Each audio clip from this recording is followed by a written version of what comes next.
Buenas tardes a todas las personas. Ahorita en un momentito más empezamos. Buenas tardes, gracias.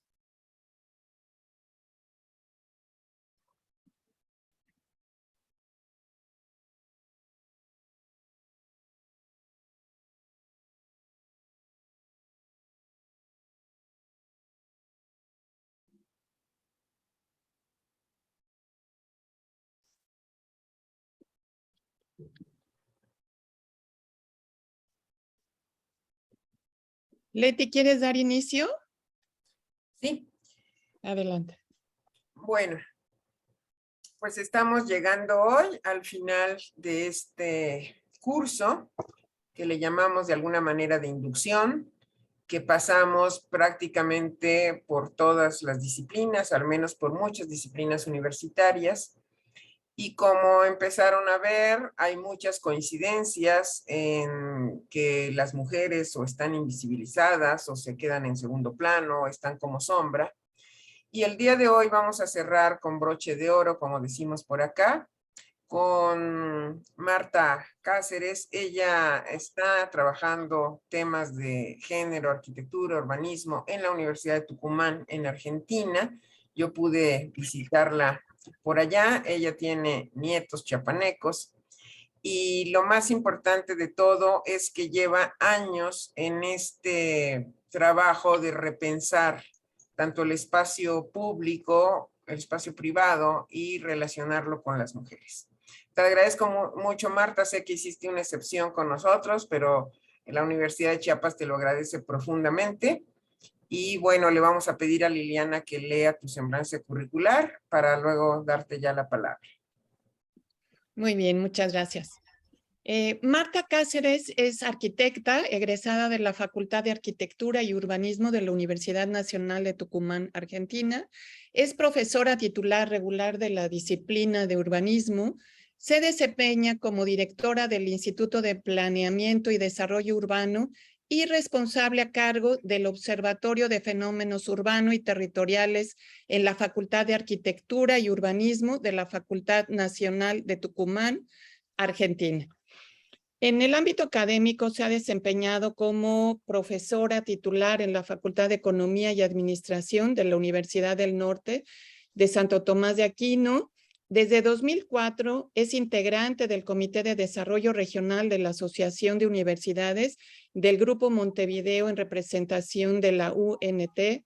Es parte de la coordinación del área de ciencias humanas de la Agencia Nacional de Promoción Científica y Tecnológica del Ministerio de Ciencia y Técnica, integrante del Comité de Pares Evaluadores en la Comisión Nacional de Evaluación y Acreditación Universitaria y actualmente es parte de la Comisión Directiva de la Sociedad Argentina de Planificación. Bienvenida, Marta, a esta tu casa, la Universidad Autónoma de Chiapas. Adelante. Buenas tardes a todos y todas. Muchísimas gracias, Liliana. Muchísimas gracias, Leticia, por esta invitación. Para mí es un honor estar allí y me encantaría estar así, visitándolas, aunque voy a estar dentro de muy poco por ese hermoso país viendo a la familia. Bueno, como me han presentado, en realidad yo soy una trabajadora universitaria, esa es mi definición. Soy arquitecta, trabajo en el campo del urbanismo y de la ordenación del territorio con pasión, digamos, es mi ámbito de desempeño. Y sobre los temas particulares de esta cuestión vinculadas al enfoque de género, En el ámbito en donde me toca trabajar en la Facultad de Arquitectura y en el observatorio, se ha desarrollado por parte de un grupo interesante de jóvenes colegas un espacio de laboratorio de género que intenta reflexionar desde la disciplina urbanismo sobre las particularidades que en nuestras ciudades, en las ciudades del norte de la Argentina y en particular en el área metropolitana de Tucumán, que es mi ámbito inmediato de referencia, se plantean estos desafíos de incorporar una perspectiva de género.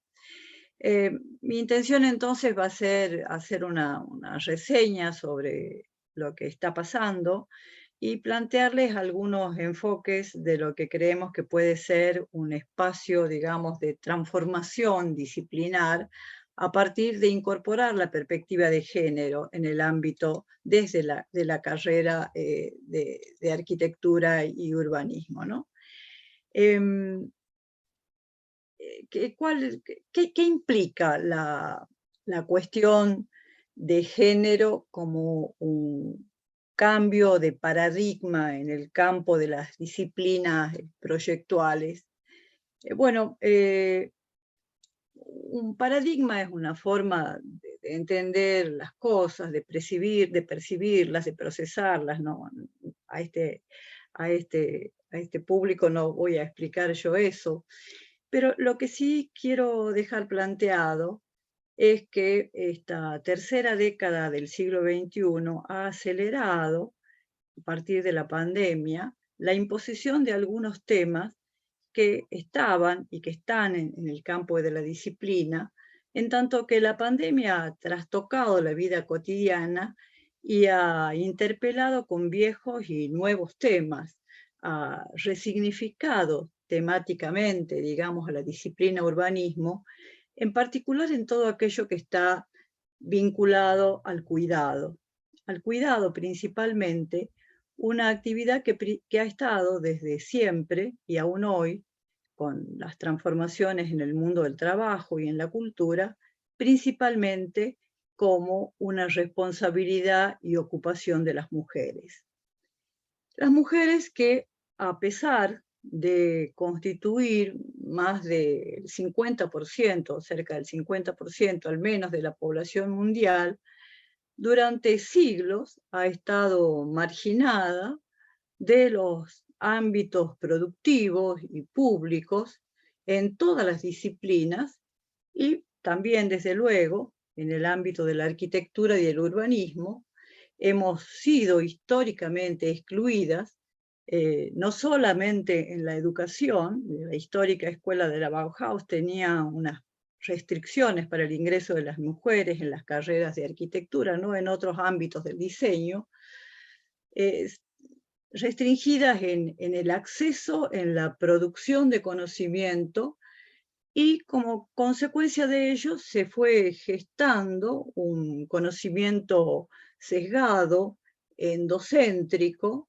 androcéntrico, disculpen, que sigue hasta hoy, que hace caso omiso, digamos, a la producción femenina. En el campo de la arquitectura, revisar la participación de las mujeres tiene implicancias importantes en las formas de hacer, y también, desde luego, en las formas de pensar, de concebir y en las formas de ser, ¿no?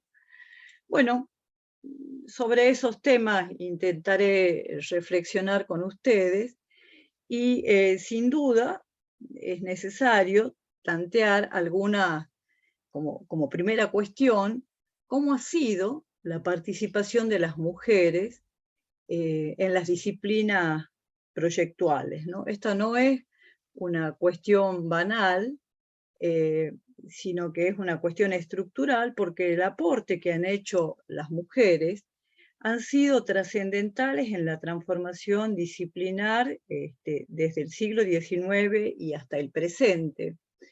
Sin embargo, las mujeres han sido omitidas y cualquier revisión bibliográfica puede dar cuenta de esto. Y estas, digamos, manipulaciones de la memoria estas formas de representar el pasado tienen un impacto muy importante porque esa narración histórica se plasma en cómo se percibe la participación de las mujeres desde entonces y hasta el presente.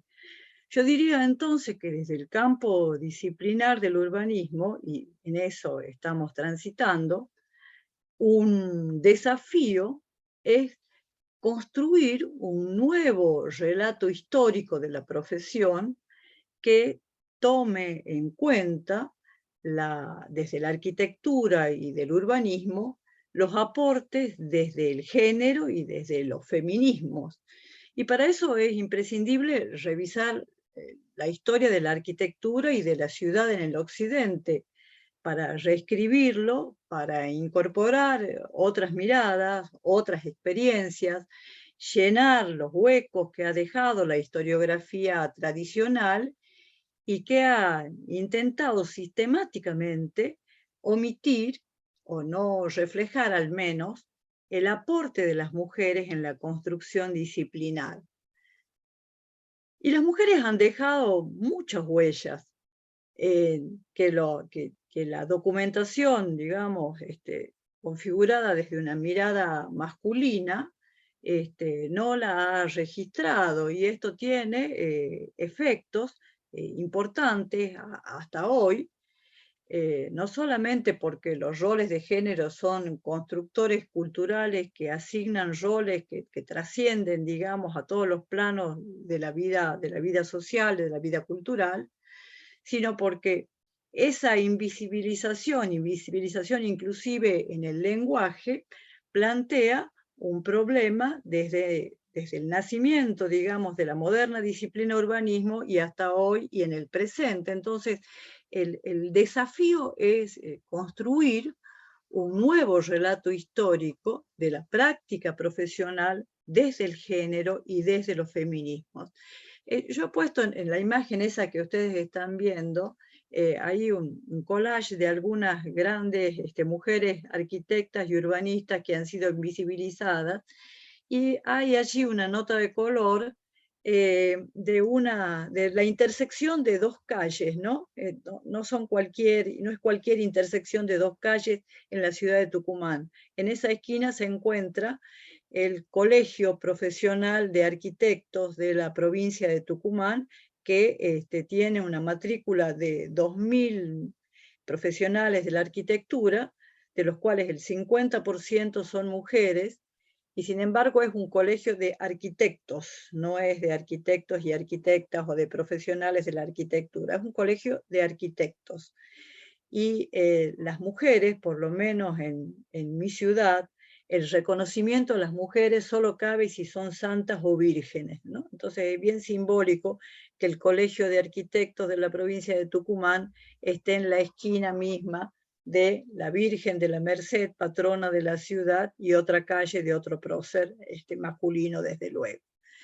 Bueno, esta cuestión, digamos, de la invisibilización de las mujeres aparece cuando uno estudia la historia moderna, de la arquitectura moderna, de la arquitectura reciente, de la arquitectura de nombre, encuentra que esos protagonistas, esos grandes nombres de la historia, Le Corbusier, Mies van der Rohe, Reich, Kahn, tuvieron compañeras femeninas igualmente inspiradas, pero la estructura rígida de la sociedad hizo que pasaran desapercibidas, ¿no?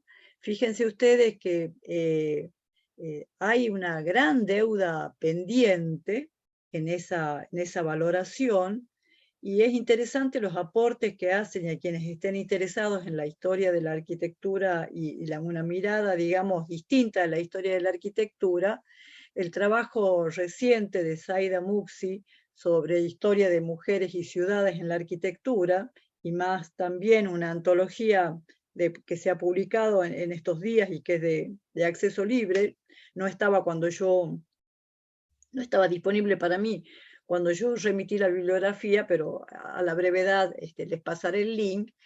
Plantean una relectura de esto, y el trabajo de Zaida Muxi en su indagación historiográfica da cuenta de cómo los grandes manuales de la arquitectura, eso de los que hemos estudiado la historia de la arquitectura, apenas, o las grandes enciclopedias de la historia de la arquitectura sobre 2000 nombres citados, apenas hay 44 citas de mujeres y apenas recoge las voces de 3 mujeres en la producción arquitectónica moderna, la producción de la arquitectura y el urbanismo. Es, para los que transitamos esta profesión, muy conocido el caso de Robert Venturi y Denise Scott Brown, ambos unos contemporáneos, trabajadores premiados, que, donde el nombre de ellas, su compañera, desaparece completamente a la hora de los grandes premios de la arquitectura y genera un movimiento de mujeres que reclama justamente ese reconocimiento. Bueno, las autoras de referencia, por lo menos para la lengua española y en argentinas, españolas, van dando cuenta en sus trabajos más recientes sobre esas mujeres pioneras y nos advierten que principalmente en Latinoamérica hay una gran deuda pendiente en el reconocimiento de esas mujeres que han trabajado en el campo de la profesión de la arquitectura y del urbanismo y en todas las disciplinas proyectuales y que aún están invisibilizadas. Si uno dijera, bueno, desde el campo de la universidad tenemos un área de investigación, un área de vacancia, yo diría que ahí hay un terreno fértil para indagar, para sacar a la luz, y hay, por suerte, un gran colectivo de mujeres arquitectas en la lengua, trabajando en la lengua española, interesadas principalmente en recuperar estos temas.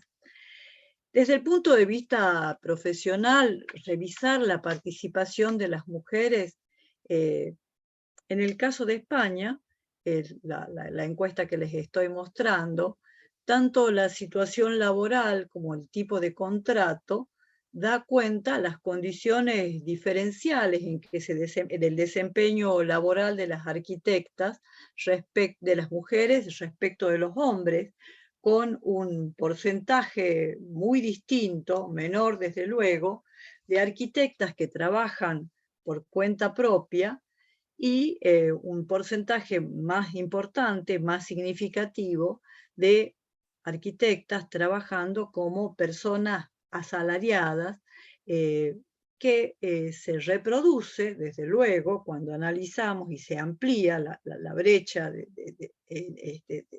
diferencias entre mujeres y hombres, cuando analizamos casos como el caso de Argentina, por ejemplo, ¿no? Es interesante recuperar, a la hora de buscar datos, un trabajo una encuesta que se ha realizado en el año pasado, en 2021, donde nosotros hemos participado como un espacio promotor desde la universidad, una encuesta de mujeres argentinas que da cuentas también de esa condición diferencial del ámbito de trabajo. Y esta encuesta es una encuesta en donde nosotros participamos porque teníamos los recursos universitarios para facilitar este proceso, pero la verdad es que no surge desde los ámbitos oficiales, surge desde el activismo de algunas mujeres arquitectas que van conformando organizaciones como esta de Un Día Una Arquitecta, que están interesadas en visibilizar esas condiciones diferenciales en el desempeño del trabajo, digamos, de las profesionales arquitectas, y que muestra cómo, entre otras cosas, es interesante, también está en línea, está publicado en este momento ya, lo puedo poner a disposición, cómo más de la mitad de las arquitectas encuestadas plantea que cree que ha perdido oportunidades laborales debido a las preferencias por personas de género masculino en lugares de toma de decisión y por no poder combinar la vida familiar con el desarrollo profesional. La encuesta muestra cómo esta situación se reproduce en iguales condiciones o condiciones semejantes, tanto en el ámbito del desempeño estricto de la profesión de arquitecta, como en el ámbito académico, en las principales casas de estudio, mi propia universidad. La situación es un poquito menos desequilibrada que en otras universidades del país, pero también en el sistema académico, el 40% de las plazas, por sobre todo el valor se incrementa cuando vamos hacia las categorías más altas, están ocupadas, solo el 40% ocupada por mujeres, y en los puestos jerárquicos, desde luego, hay una fuerte prevalencia de los hombres ocupando los roles de profesores titulares. En mi universidad en particular, solo desde, diría yo, en los últimos 7 u 8 años, hay más mujeres en cargos de profesoras titulares. Las demógrafas interpretan esto como parte de los rasgos de la precarización salarial que implica el trabajo en la docencia universitaria en mi país. Entonces, es posible que esta explicación del incremento tenga sus raíces en esa explicación a la que creo, a la que adhiero, por otra parte, ¿no? ¿Qué muestra esta cantidad de datos? La necesidad de seguir indagando sobre estos temas, porque parte de las responsabilidades, digamos, que nos caben en este momento de la historia, es hacer visibles estas diferencias. Yo celebro que la universidad esté promoviendo este encuentro y estos temas. Yo he participado como evaluador en el sistema universitario argentino, participo de esto, y solo desde hace unos pocos años, y como parte de una iniciativa personal a fuerza de andar por las universidades nacionales, desde el año 2019 se ha incorporado en el proceso de evaluación institucional de las universidades argentinas una pregunta de las 100 preguntas a las que deben responder las universidades en su proceso de evaluación, que plantea cómo es la condición, si existen políticas de género en la universidad. Sin embargo, el papel, digamos, transformador que ha tenido la obligatoriedad de dar respuesta a estas preguntas ha tenido un efecto muy importante. Varias universidades del país que están o estaban en procesos de reformulación de sus estatutos universitarios están incorporando, justamente a partir de las observaciones que realiza CONEAU, una modificación en los estatutos de la universidad y en las estructuras de gestión que deriva, digamos, de ese proceso de evaluación. ¿Por qué traigo este tema aquí? Porque yo creo que las universidades tienen que cambiar en esas estructuras, que tienen un papel demasiado importante como para cambiar la sociedad, y pueden hacerlo y deben hacerlo, y si no lo hacen, deben ser obligadas a tomar esas decisiones. Yo creo que el papel de CONEAU en este caso es un papel sumamente importante y está desde ese lugar transformando al menos aspectos de la estructura de las universidades. Respecto, volviendo a la encuesta de las mujeres arquitectas, la encuesta nos muestra que el sector más masculinizado es el sector privado, mientras que el más feminizado es el tercer sector. Y esto es porque las mujeres tienen una fuerte participación en aquellas organizaciones no gubernamentales que ejercen, digamos, alguna actividad más ligada al desarrollo comunitario. En el sector público la paridad es más cercana. Una cosa importante que mostraba la encuesta realizada, que muestra la encuesta, es que el 37% de las mujeres trabajadoras que responden a la encuesta trabajan en 2 o más sectores.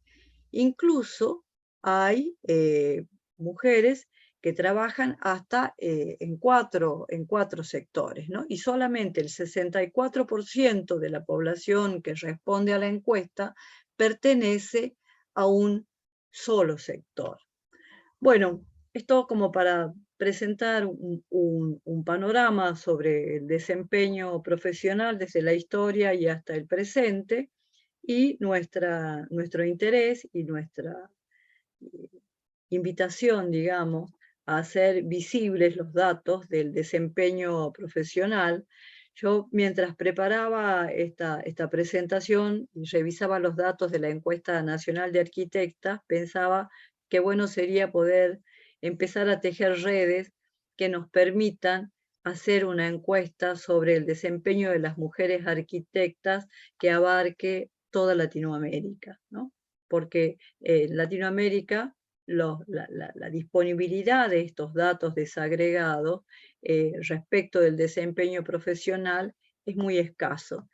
Y existen, por lo menos en el Cono Sur de América Latina, bajo la estructura de Mercosur y bajo la estructura de Arcosur, unos procesos, digamos, de compatibilización de la formación de arquitectos y arquitectas y de correspondencia de las matrículas para el caso de Arcosur, que sería un gran aporte el que podríamos hacer a partir de estas indagaciones comparativas respecto de nuestros países.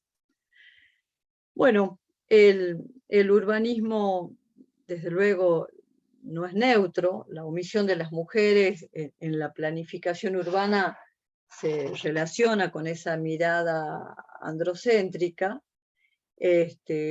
Y esto no solamente se expresa en la formación y en la conformación de los cuerpos profesionales de la arquitectura y el urbanismo, sino en los gobiernos, en los decisores técnicos que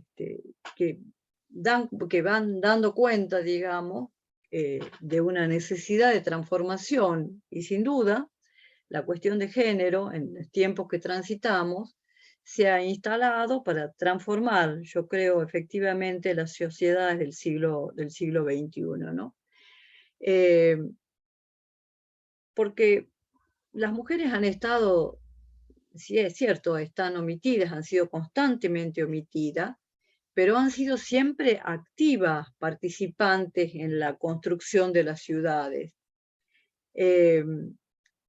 La ciudad, cuyo máximo crecimiento durante el siglo XX se ha configurado y organizado bajo el supuesto de que el hombre trabaja y la mujer se queda en casa, según ese reparto de roles que ha asignado al hombre la esfera pública y a las mujeres la esfera doméstica, y que ha tenido como consecuencia que las mujeres y sus demandas hayan sido excluidas en el desarrollo y en el crecimiento de los asentamientos humanos, y esto es doblemente grave porque son las mujeres en su rol de cuidadoras de personas y en su rol de cuidadoras de la sociedad quienes más viven en la ciudad en todos sus espacios, especialmente sus espacios públicos, especialmente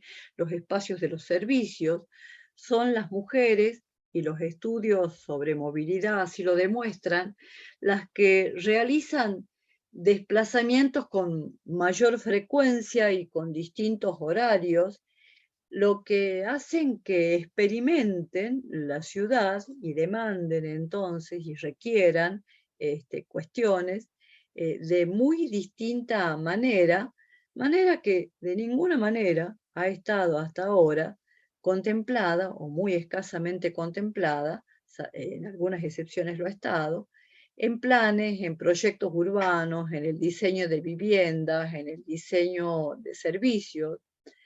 Y es porque la planificación urbana, principalmente en los años de auge, digamos, en el 50 y 60 y en los años posteriores también, ha estado muy relacionada a maximizar la eficiencia del sistema industrial y se ha resuelto, digamos, con la satisfacción de ciertos mínimos vitales para la población que promueve ese desarrollo económico a través de la construcción de infraestructuras, de instalaciones vinculadas principalmente a la actividad industrial y, en todo caso, satisfacer las demandas de una vivienda derivada de otras condiciones también asociadas a condiciones ínfimas de alojamiento, en un contexto de un gran crecimiento de población urbana que además, en un contexto de una muy baja consideración hacia el ambiente y que daba respuestas principalmente cuantitativas a necesidades de vivienda y de equipamiento, digamos. Las ciudades que habitamos dan cuenta, evidencian un vínculo muy estrecho entre el patriarcado y el capital, y han atravesado desde siempre la lógica del urbanismo, desplazando a las mujeres y a sus demandas a las fronteras interiores de lo doméstico, desplazando a las mujeres, a las personas racializadas, a los ancianos, a ancianas, a menores, a personas con capacidades diversas, y esta exclusión se ha materializado tanto en dispositivos materiales como simbólicos del espacio público. En un presente que plantea la sostenibilidad como desafío, sin duda la cuestión de género puede aportar para transformar nuestras sociedades del siglo XXI, y en particular en nuestra América Latina, donde la desigualdad es un dato estructural. La integración de una perspectiva de género en las políticas implica un cambio que deberá conjugar medidas específicas destinadas a las mujeres, pero partiendo necesariamente de una caracterización de cuáles son y de qué modo se manifiestan esas demandas específicas. Y esto implica ese cambio de paradigma sustantivo, en tanto las ciudades que habitamos, las ciudades que transformamos, se han configurado a partir del dominante paradigma del racionalismo y de la modernidad que plantea para la ciudad una zonificación estricta según funciones y que se desarrolla a partir de la concepción única de un hombre tipo, ¿ah? Que sin duda la imagen del modulor es una imagen sumamente representativa de esa ideología. El urbanismo con perspectiva de género plantea una transformación esencial, porque la transformación que nos está pidiendo es pensar las ciudades para la vida cotidiana. Pensar las ciudades con perspectiva de género es pensar las ciudades con una noción nueva de infraestructuras, una noción de infraestructuras a la vida cotidiana, que en realidad es un concepto que introducen las profesionales nórdicas allá por los años 60, para referirse a esas infraestructuras físicas y sociales y económicas que, desarrolladas en el ámbito de los barrios, permitían favorecer una vida más plena a las personas, concepto que hoy está resignificado con esa noción de la ciudad de los 15 minutos, ¿no? Esa ciudad que pone en la lógica de la proximidad el poder transformador del urbanismo. Una un sistema, digamos, un modo de pensar las ciudades que implica considerar las desigualdades de partida, ¿no? Las desigualdades en el uso del tiempo y del espacio que plantea la vida cotidiana de las mujeres.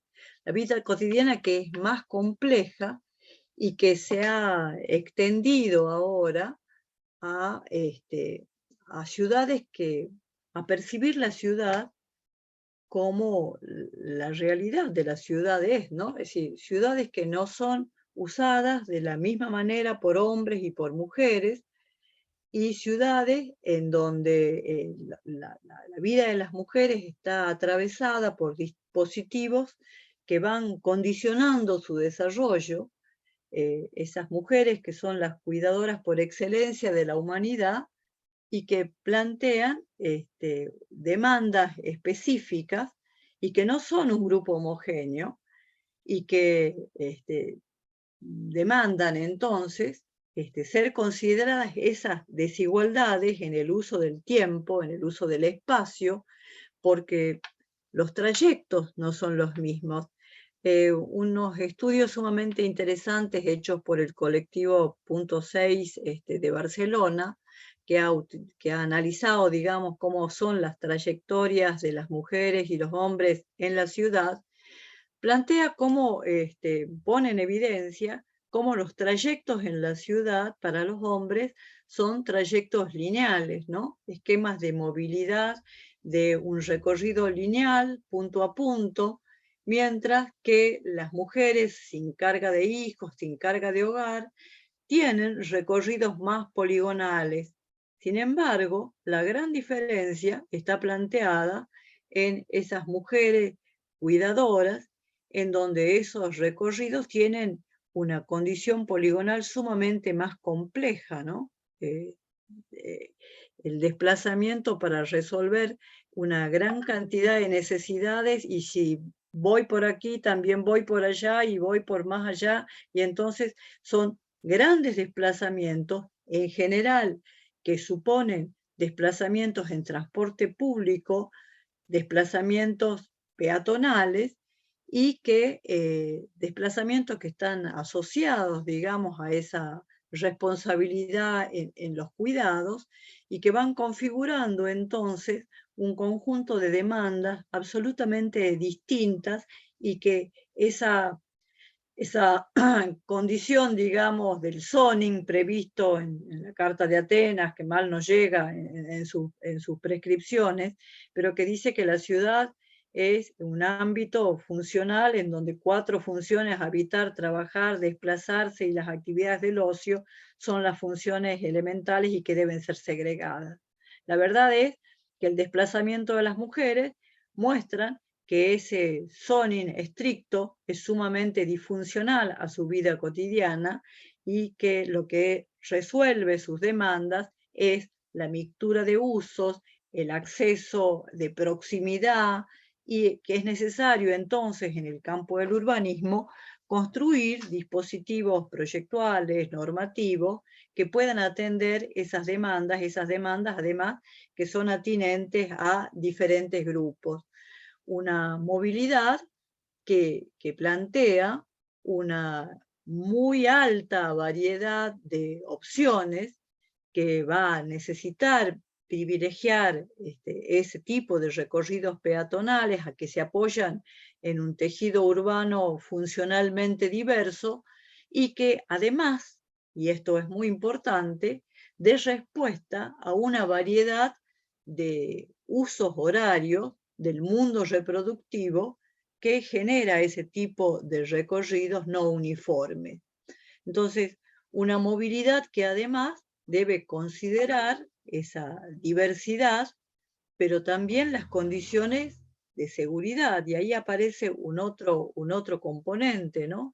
La seguridad como una demanda, en particular de las mujeres, una demanda que viene desde la agenda de género, que permita una mayor autonomía y libertad en el uso de la ciudad por parte de las mujeres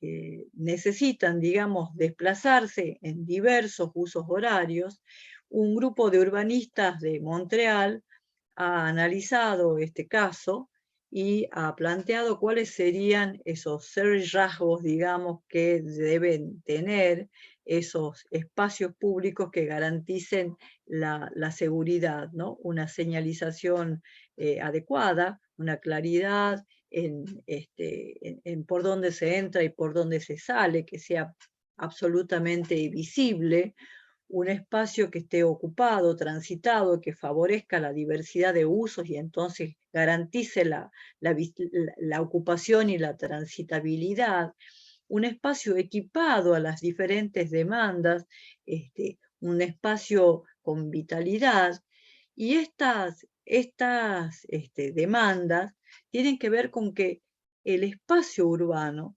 debe responder a todas esas esferas en donde se desarrolla la vida, ¿no? La esfera, no solamente, fíjense ustedes, la ciudad y la sociedad del siglo XX, excesivamente centrada en la vida, en la esfera reproductiva, ha privilegiado el mundo del trabajo y los desplazamientos vinculados al mundo de la producción.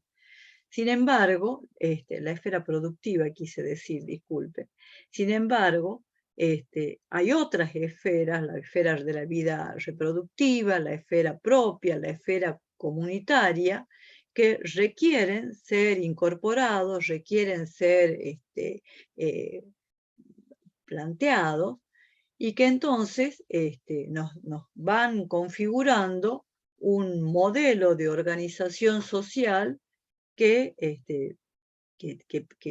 requiere una ciudad que tenga esas posibilidades de garantizar autonomía, equipamientos, espacios públicos de relación, participación, digamos, visual y colectiva, seguridad y autonomía, y que desde el punto de vista estrictamente de lo que implica, digamos, para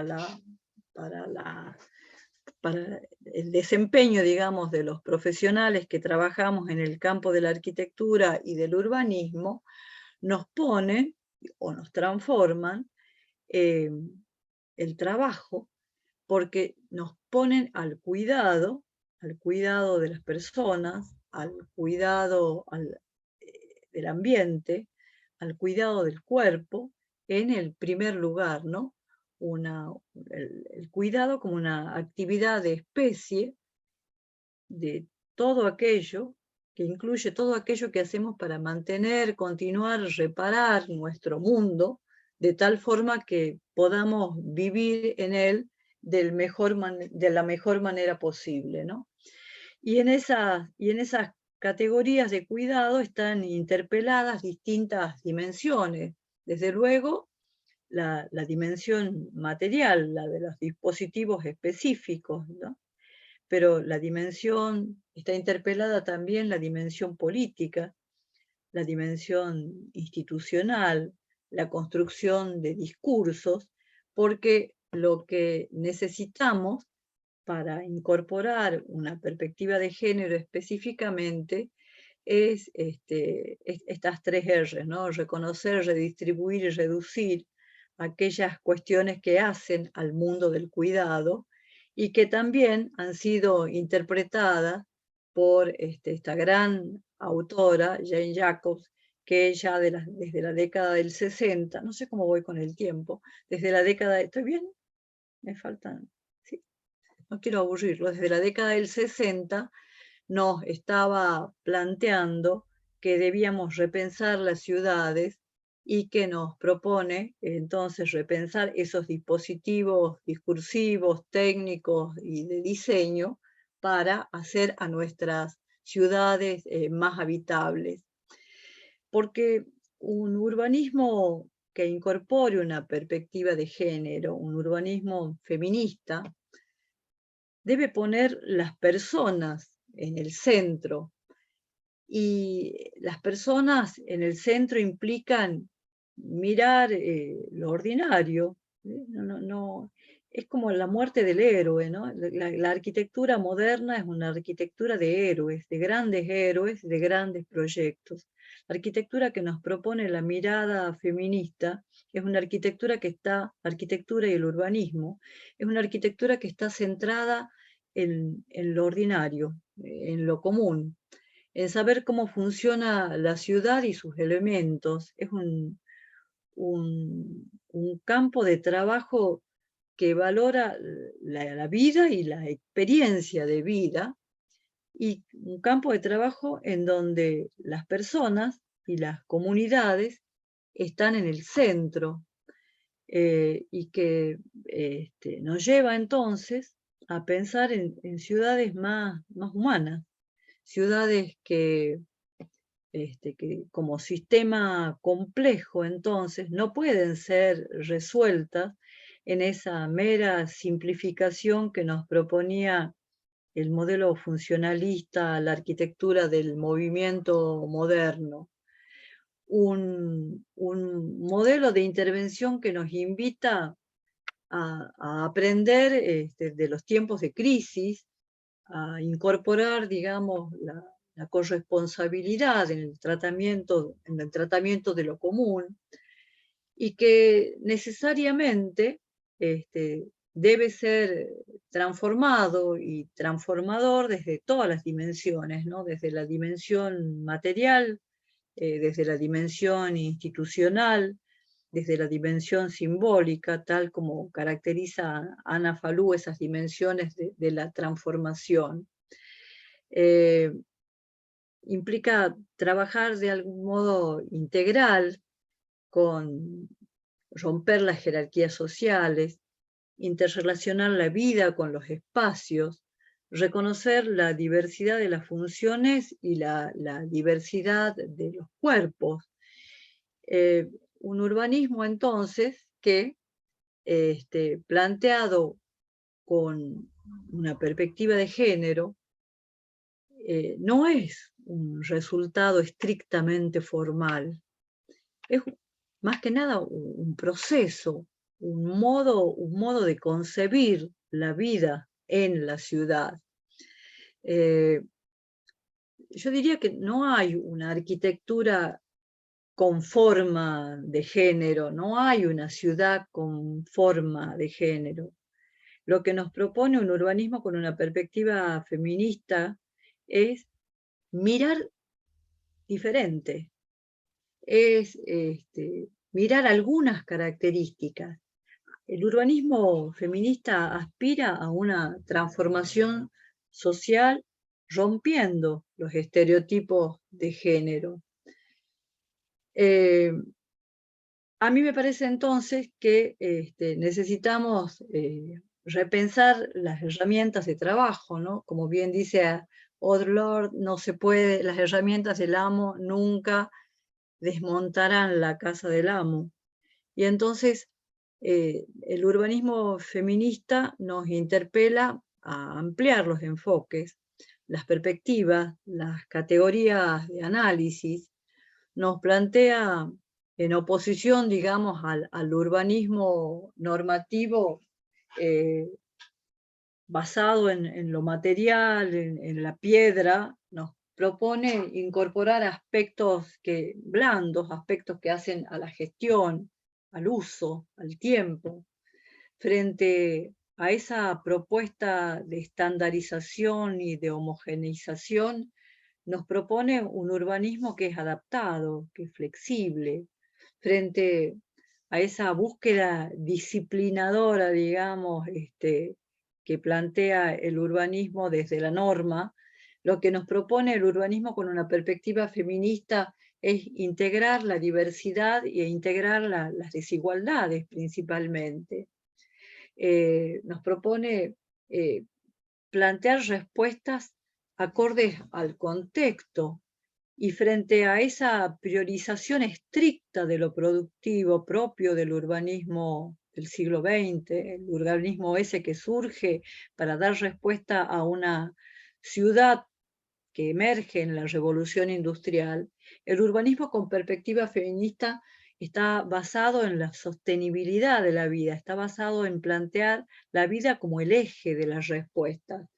Y tiene en cuenta entonces la dependencia, las interdependencias, la vida comunitaria, frente a ese modelo individualista y autosuficiente que planteaba como respuesta la arquitectura en el siglo XX frente a la demanda de ese modelo productivo de ciudad. Frente a esto, entonces, tenemos desafíos, ¿no? Desafíos de construir dispositivos discursivos que transformen la realidad, pero también dispositivos metodológicos.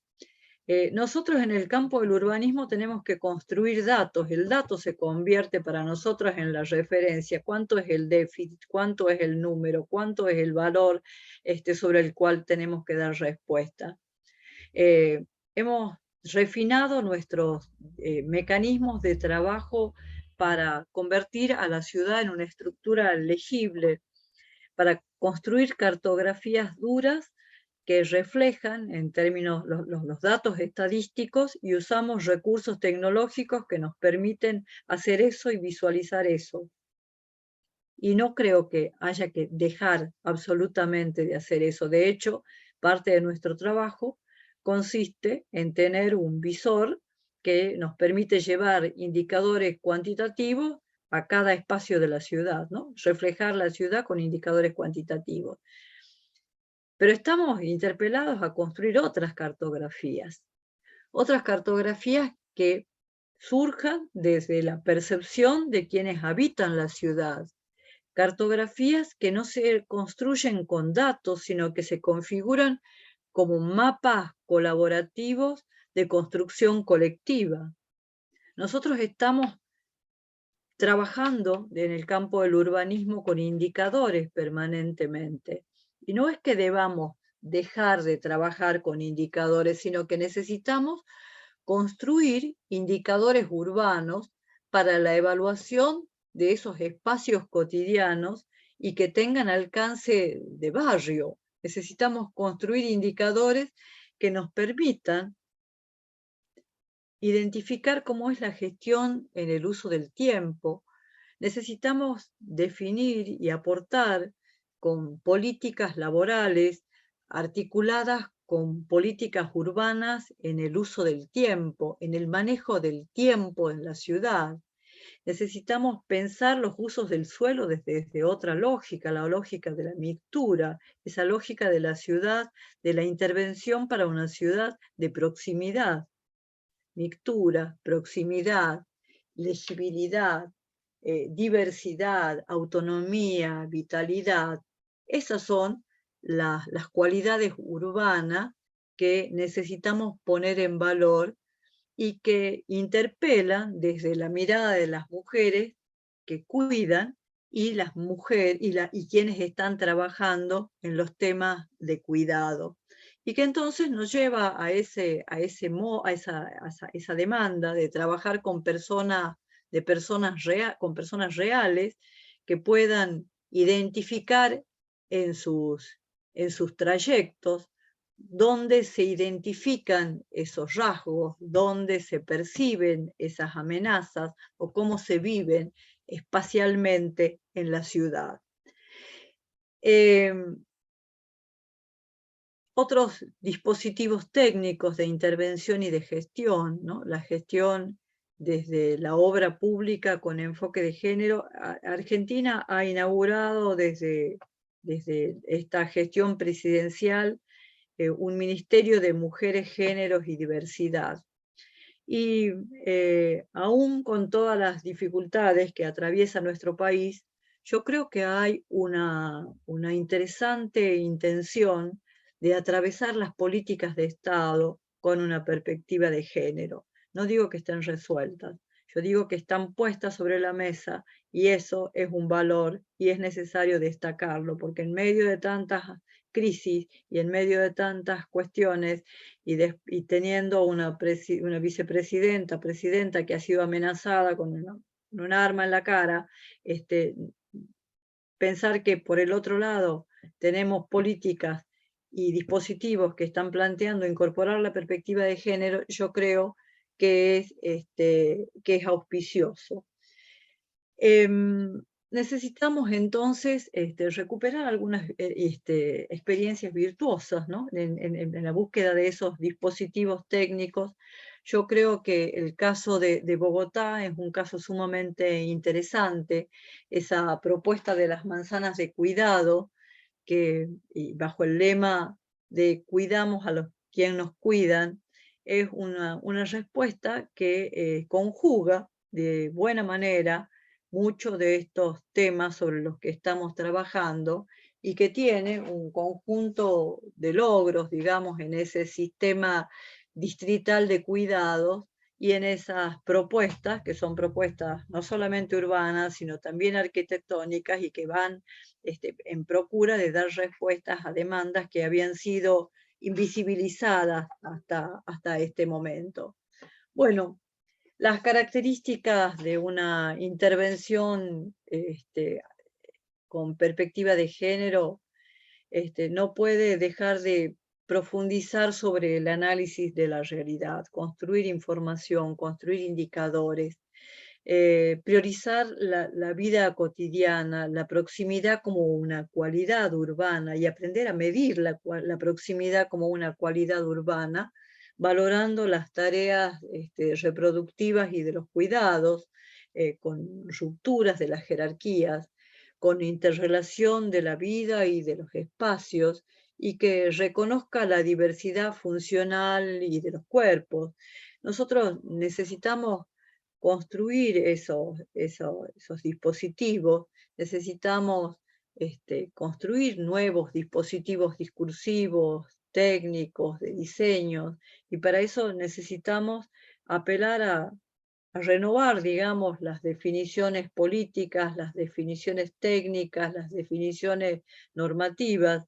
Yo creo que el paraguas de la nueva agenda urbana y el paraguas de los ODS nos están dando un marco de referencia sumamente interesante en el campo disciplinar para aportar en estos sentidos. En fin, y concluyendo, yo creo que nuestro desafío de fondo es el desafío de fondo en una agenda urbana feminista, es un desafío de acceso a la ciudad, ¿no? Del acceso a la ciudad como un derecho, no solo el derecho a la ciudad, sino la ciudad como un derecho, el acceso a los bienes comunes. Y esto conjuga un desafío de construcción de saberes específicos, de construcción de métodos, nuevos métodos de trabajo o renovados métodos de trabajo, y desafíos programáticos que son desafíos institucionales y desafíos de capacidades, ¿no? La ciudad cuidadora, la ciudad que te cuida y la ciudad que permite cuidar a otras personas, es la ciudad que está en el centro de la agenda urbana feminista. Y yo creo que está en el centro de muchas agendas y creo que da cuenta de ello la próxima reunión de CEPAL que se va a celebrar acá en Argentina en el mes de noviembre, no me recuerdo en este momento qué día, y que tiene como eje de discusión hacia la sociedad de cuidados. Es muy interesante leer ese documento preliminar. Y bueno, quería cerrar esta charla con esa frase de Silvia Federici, que en su tesis doctoral plantea que esto, ¿no? Ellos dicen que se trata de amor, nosotros decimos que se trata de trabajo no remunerado. Poner el cuidado en el centro de la agenda urbana es el desafío, yo creo que tiene la disciplina en este momento. Bueno, eso es todo lo que yo tenía para contarles, pero sí me encantaría poder abrir un espacio de diálogo con quienes ustedes, con los temas que ustedes crean de interés. Sí, Marta, vamos a ver si ya en el chat hay algunas preguntas.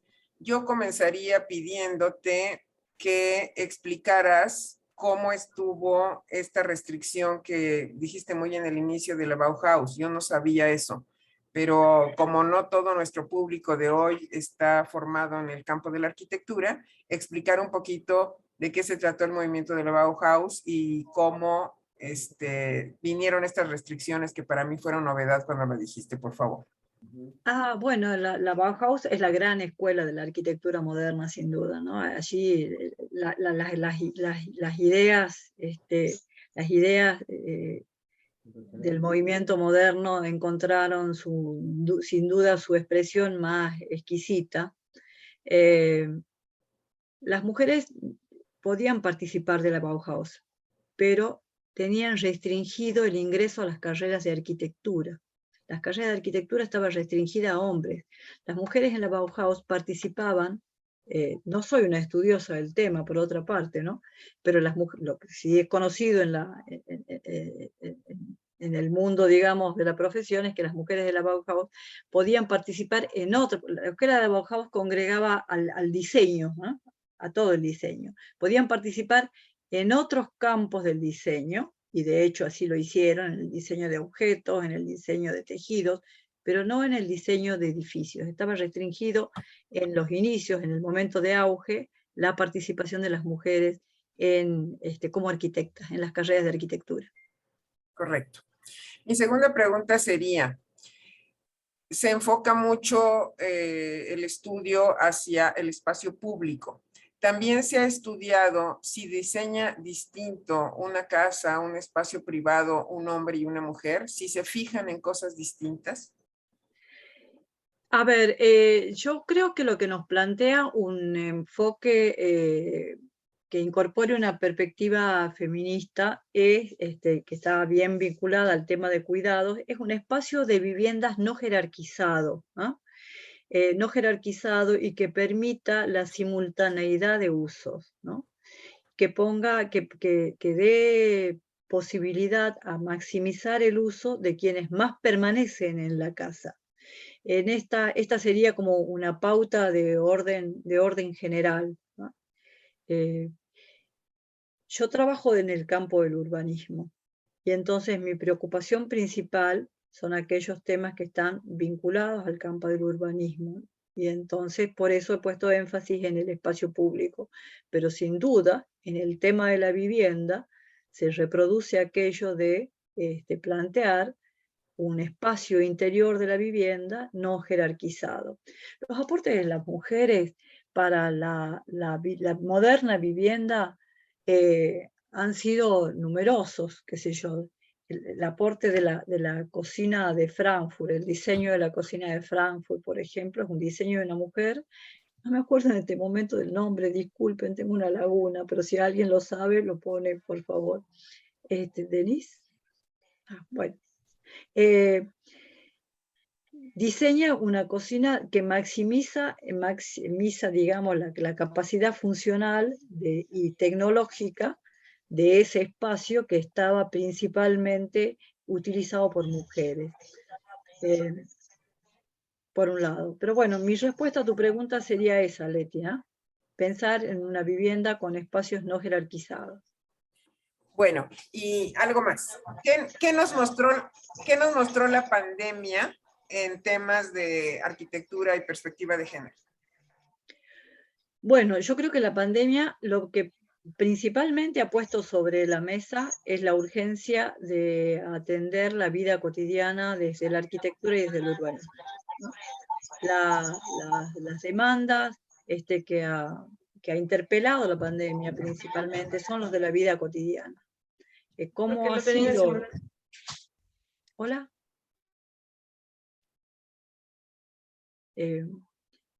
Por un lado, y en relación a el uso y la transformación del espacio público, ¿no? La necesidad de privilegiar el uso del espacio público.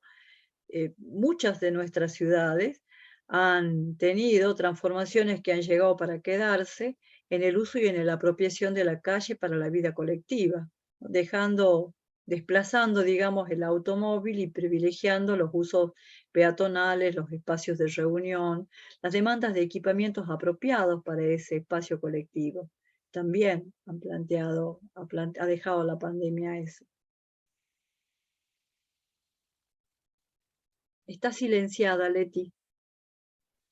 En el caso de México, cuando se revisó el problema gravísimo que tuvimos con los asesinatos de mujeres en Ciudad Juárez, se vio que Ciudad Juárez era una ciudad diseñada y en los lugares a donde había violencia eran los espacios gigantescos de las maquiladoras que tenían poquísima convivencia, en algunos espacios poca luz, y eso ha hecho que casi todas las alertas con perspectiva de género para que se diga, para que haya seguridad para las mujeres, es cómo está diseñado el espacio urbano, ya llevado a temas de seguridad y a temas de evitar violencia. Si tú puedes caminar con distinto, si eres hombre o eres mujer, no caminas igual en una calle oscura o en una calle que es muy larga sin ninguna posibilidad de contacto con algo más. Y entonces este ejemplo lo pongo para mostrar que también tiene que ver con la seguridad de las mujeres, el hecho de cómo está diseñada una ciudad. Y ahorita que hablabas de ciudades diseñadas para los automóviles, pues creo que el ejemplo más claro es Brasilia, que fue diseñada en una época en donde no se pensó en espacios donde se diera la posibilidad de convivencia, o en el caso de la Ciudad de México, pues espacios como Santa Fe.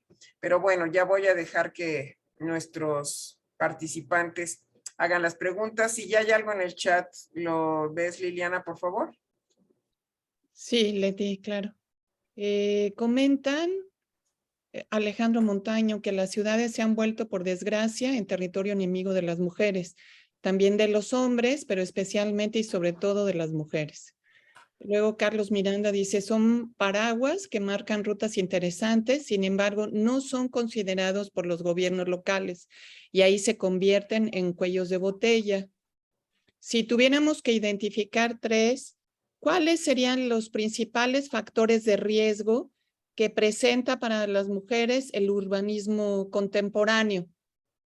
Esa es una pregunta concreta. A ver, el urbanismo contemporáneo, sin duda, como Leti señalaba al traernos el caso de Brasilia, que representa la máxima expresión de ese movimiento moderno que lleva al zoning como su gran, y al automóvil, digamos, que lo pone en el centro de la escena. Yo creo que lo pondría eso en primer lugar, ¿no? Una excesiva segregación funcional de las ciudades lleva aparejado entonces usos demasiado segregados, impide, digamos, esas condiciones de convivencia y de vitalidad a las que aludíamos como demandas concretas. Y entonces yo diría que por ahí pasa nuestra principal preocupación. La ciudad que habitamos está pensada, y aún está pensada, yo pienso en este momento tengo en la cabeza la Ciudad de México y esas grandes autopistas, principalmente para el automóvil, ¿no? Para las personas. Y está pensada para el automóvil porque la eficiencia del sistema es la eficiencia de la vida productiva, ¿no?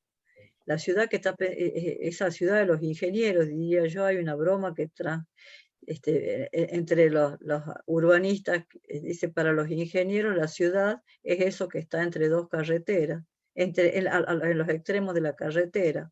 Bueno, nosotros creo que tenemos que pensar las ciudades del espacio público y no desde el automóvil. Y con esa voy dos. Y yo creo que son los dos principales, ¿no? La falta de mixtura de usos, la segregación que conlleva, una ciudad pensada para el automóvil en detrimento del peatón y principalmente, ¿no? la gran escala, el altísimo. Actualmente el modelo urbano de excesiva dispersión, con una gran cantidad de suelo vacante, favoreciendo la especulación inmobiliaria, la sociedad segregada que se manifiesta en esas formas, en esos nuevos modelos inmobiliarios de barrios cerrados, que se han naturalizado en toda Latinoamérica. Correcto. ¿Alguien más? ¿Por qué no abrimos el micrófono? Cualquier persona que quiera hacer el comentario aquí directamente está abierto. Entonces, para enriquecer también el diálogo con Marta.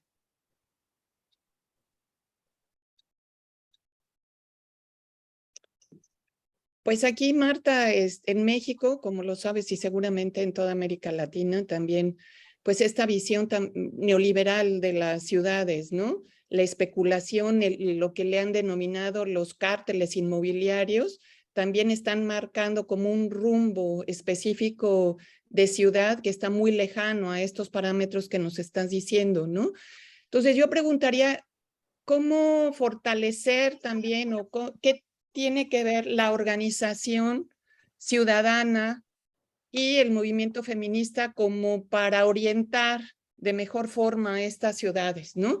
Incluso, por ejemplo, aquí en Tuxtla Gutiérrez, tienen la intención de hacer un puente automovilístico que cruza prácticamente con dos parques que son hermosos y que son, pues esto, que invita a la convivencialidad, a la proximidad, y con eso le partirían pues el queso todavía más a esta ciudad, ¿no? Sin embargo, pues es muy difícil, pues estos cotos de poder, el significado que tiene, pues hacer pues estos puentes también pues para el tema de corrupción, ¿no? Que también está como muy patente. Entonces, ¿cómo le hacemos en términos de organización? ¿Cómo empujar estos ejemplos que tú das también de Bogotá y de mismo Argentina, si pudieras profundizarlos un poquito más? Yo en mi caso los desconozco y me gustaría saber cómo fueron empujados, ¿no? Gracias. A ver, son varias preguntas, todas allí en eso, ¿no? Que exceden algunas las que yo puedo tener como respuestas de verdad.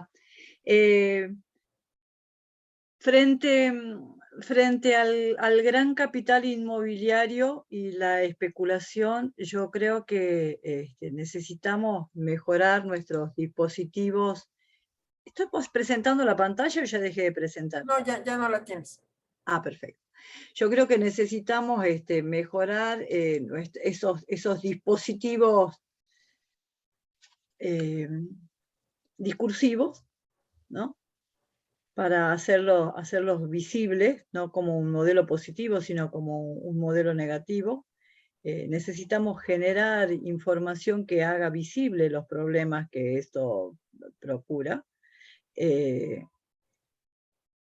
Necesitamos poder tener voz respecto de esas decisiones públicas y necesitamos actuar sobre los gobiernos locales, fortalecer la capacidad de los gobiernos locales, porque de verdad los gobiernos locales, que son los que tienen injerencia sobre la gestión del suelo, tienen muy pocos recursos para hacer frente a digamos, a esa dimensión del problema. Los movimientos feministas, los feminismos, una perspectiva de género, tiene una tradición activista, digamos, ¿no? Por ese lado, pero en América Latina tenemos los movimientos de mujeres todavía no son movimientos urbanos en el sentido de reivindicación de la ciudad. Creo que sobre eso tenemos que trabajar. Quienes estamos interesados en estos temas, tenemos que trabajar en eso. Justamente porque no siempre se ve la relación de qué tiene que ver, por ejemplo, hay mucha manifestación por la seguridad, pero no se relaciona con el urbanismo porque hay una falta de comunicación entre las disciplinas. Así, si se viera lo trascendente que es, habría mucho más movimiento en ese sentido. Sí, también pasa, ¿sabes? Con los temas de la movilidad, por ejemplo, ¿no? Exacto. Los temas de la movilidad es un territorio en disputa sumamente severo. Y si lo ves al tema de la movilidad como un problema urbano, no como un problema de tránsito y transporte, vamos a poder encontrar otro tipo de respuestas. Totalmente de acuerdo. La respuesta no es una carretera más alta y más rápida. Exacto. Porque además esas carreteras, como dice Liliana, fue el caso del periférico en la Ciudad de México, te parten la ciudad en dos y la falta de comunicación entre Oriente y Poniente. Lo que puede pasar en los parques de Tuxtla, pues sería terrible, y yo creo que sí se va a hacer un movimiento urbano y se va a repensar esta decisión. Pues en eso estamos. Todavía no, no se sabe. Patricia. Está silenciada, Patricia. Tu micro, Pati. Ya, ahí está. Bueno, con respecto a esto como de los estudios feministas, con respecto a los espacios urbanos, hay algunos estudios desde la interseccionalidad que podrían ser útiles. Hay los relief maps, no sé si los conoce nuestra ponente, Marta Cázares. No. Es una herramienta metodológica. No escuché, discúlpame, no escuché. Muy bien, a ver si se me escucha ahí. Sí. Es porque traigo. Ahora sí. Los relief maps son una herramienta metodológica como para la perspectiva interseccional. Y, por ejemplo, hay un estudio, bueno, entre otras cosas, lo que hacen los relief maps es como identificar cómo se sienten las personas en diferentes espacios. Y pues bueno, de ahí han surgido varios estudios interesantes. Por ejemplo, lo estaba buscando ahorita les voy a comentar, hay un estudio que se llama, espérame tantito y les voy a decir quién lo hace. Las mujeres indígenas jóvenes en el espacio público de la ciudad, una experiencia aún por conocer, de Yael López Guerrero. Yael, creo que es mujer. Entonces, sí se están haciendo estos, digamos, estudios, por lo menos desde la perspectiva interseccional. Y me parece que aportan información muy importante porque finalmente establecen cómo, digamos, las mujeres se sienten oprimidas en ciertos espacios. Pero yo creo que ahí, en ese sentido, comentaría que es fundamental que, por ejemplo, nosotros o las personas que hacen este tipo de estudios, yo no hago este tipo de estudios, por supuesto, pero conozco la perspectiva interseccional, sería como que de verdad nos hace falta más platicar entre las diferentes disciplinas, ¿no? Para saber qué nos podemos aportar unos a otros, ¿no? Entonces, porque de esta manera, pues podríamos hacer trabajos conjuntos.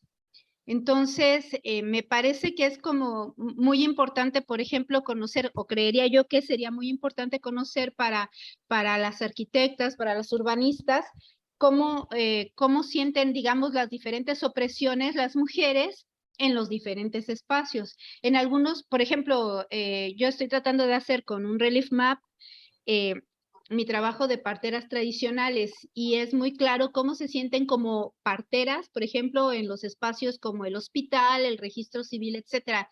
O sea, emociones, ellas sienten unas emociones desagradables que tienen que ver con el espacio que están, digamos, no habitando, pero sí, digamos, visitando en ciertos momentos. Pero de pronto no tenemos como claro de que sí están las profesionales que podrían dar alternativas a estas soluciones. Entonces, bueno, pues más que una pregunta era como ese comentario y también cómo se te ocurre que podríamos hacer estas convergencias, ¿no? De conocimientos para que nos podamos apoyar mejor en esta lucha feminista. Como respuesta a eso, plantearte que el urbanismo es un campo de conocimiento, es que se caracteriza por la condición interdisciplinaria, los aportes de la antropología, por ejemplo, o de la sin los aportes de la sociología, el urbanismo como disciplina no se hubiera configurado. De hecho, los aportes más transformadores y las interpretaciones vienen del campo de la sociología y más recientemente desde la antropología.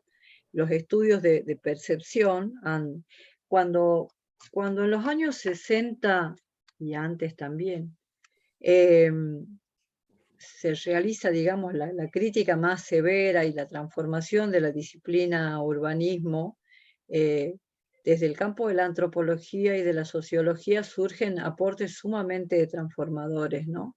Los estudios de percepción del espacio urbano elaborados por Kevin Lynch, los estudios de Alexander sobre la ciudad no es un árbol, son aportes que los que yo sin duda Jane Jacobs, digamos, con todos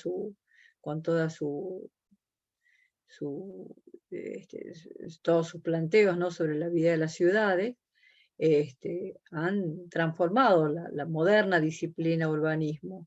Los nuevos temas, los nuevos problemas, digamos, y las nuevas respuestas en el urbanismo siempre han estado del lado... ahí lo compartiste al trabajo. Sí. No es mío, pero, bueno, pero muy bueno, muchas gracias. Iba a pedirlo. Sí, han venido de otros campos disciplinares. Claro. Pero, por ejemplo, cuando yo leía este trabajo, pensaba justamente esa parte, ¿no? Cómo acercarte a quien pudiera, digamos, empezar a tomar en cuenta más firmemente estos resultados de estos estudios como para hacer los espacios más seguros, ¿no? Más amigables. Muchísimas gracias. Gracias a ti. Nash. Hola, buenas tardes a todas y a todos. Y pues agradecer sin duda la presencia de Marta Casares y pues la plática y los conocimientos que nos traes la tarde de hoy. Y pues más que pues bueno, estoy como pensando la pregunta, porque realmente mi pregunta creo que vendría más en este sentido de cómo hacer esta unión entre la cuestión urbanismo, que entiendo que no es tanto ciudad, sino cuestiones urbanistas, feminismo, y también la cuestión ambiental, ¿no? Porque me parece que en nuestra historia latinoamericana ha estado muy dividido también en las cuestiones de clases sociales, quién tiene este derecho a la ciudad y quién no. Y en Chiapas, pese a todos los movimientos y toda la historia que tenemos, pues la ciudad sigue siendo de personas blancas, de personas con ciertos privilegios, y no de estas personas que están en las urbes, ¿no? Y que sí toman las ciudades, pero a lo mejor no con esta idea del urbanismo como tal, ¿no? Y sin duda también ha sido como muy notario, por ejemplo, en Tuxtla, yo lo veo desde esta cuestión, ¿no? Que Tuxtla, la capital de Chiapas, que el feminismo que se ha visibilizado más en Tuxtla es un feminismo realmente más blanco, ¿no? Es un feminismo más universitario, que también las universidades pues tienen esta característica de tener población más blanca, ¿no? Que podemos meter como pues en estos espacios de privilegios, aunque los pondría entre aspas porque habría que analizar también ahí, ¿no? A profundidad. Y pues que sí, cuando se hacen las reflexiones feministas, pues yo quiero tener derecho, pues a salir de noche, ¿no? Al antro, pero de repente como que estas cuestiones del transporte público quedan un poquito olvidadas, las cuestiones también ambientales, porque sin duda no es lo mismo quién tiene derecho a espacios verdes, a parques y a espacios recreativos en la ciudad y quién no los tiene, ¿no? Que eso sucede. Entonces, pues más bien tendría como mi reflexión desde ahí, si hay algún, no sé, autores que nos puedas recomendar respecto a quienes hacen este cruzamiento entre la cuestión del feminismo, la ciudad y pues las luchas ambientales, porque me parece que no están alejadas, ¿no? Y sin duda, pues también vendríamos a retomar ahí el concepto de territorio, porque me parece que la ciudad también aparece en estas nuevas teorizaciones que estamos haciendo, que se están haciendo sobre el territorio y la disputa por los territorios. La ciudad sin duda es un territorio disputado, ¿no? Esa sería como mi reflexión. Me quedo como con muchas ideas aquí en la cabeza, pero hasta ahí va mi reflexión la tarde de hoy. A ver, yo creo que tanto los feminismos o el feminismo, el ecofeminismo en particular, y los temas ambientales son temáticas convergentes, ¿no? Al menos desde nuestro planteo en el campo del urbanismo, digamos, que piensa a la ciudad poniendo al cuidado en el centro de la cuestión. El cuidado es del cuerpo, de las personas y del ambiente. Entonces, son temáticas convergentes, sin duda.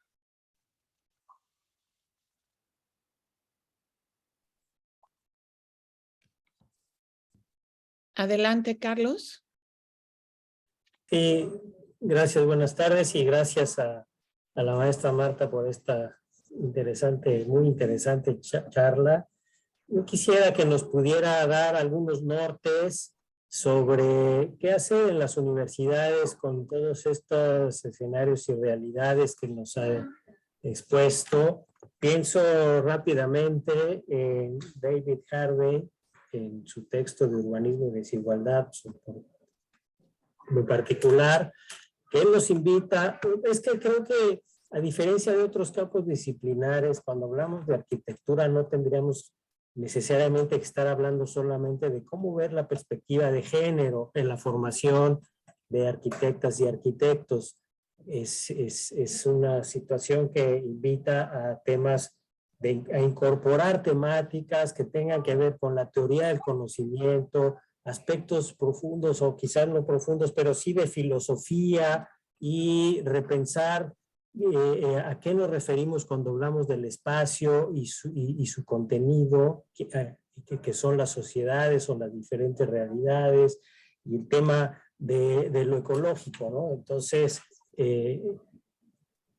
¿cómo hacer para, porque es de los principalísimos intereses que compartimos el grupo que estamos aquí ahora y que hemos estado durante estos cursos?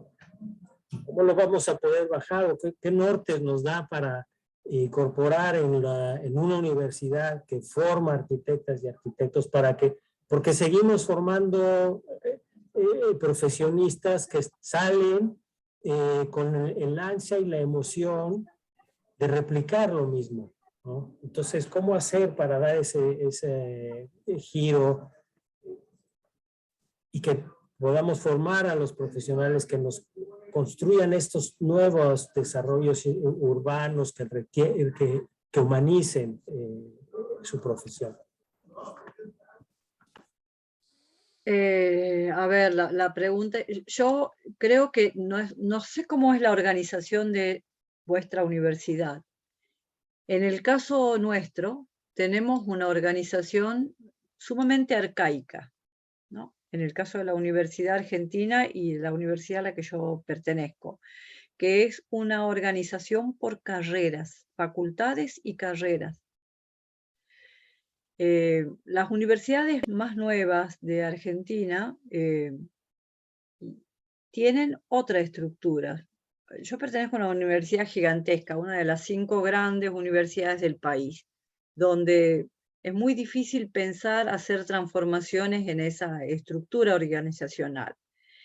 Pero sí advierto que en esas universidades más chicas, en donde la organización es por departamentos, por campos del conocimiento, esas intersecciones disciplinares, esas posibilidades de apertura, de coexistencia, digamos, principalmente entre formaciones diversas, hace posible o facilita de algún modo poder dar esta apertura temática a nuevos temas, a nuevos campos de trabajo. Y yo creo que el gran desafío, al menos de la Universidad Argentina, es poder abordar la interdisciplina, ¿no?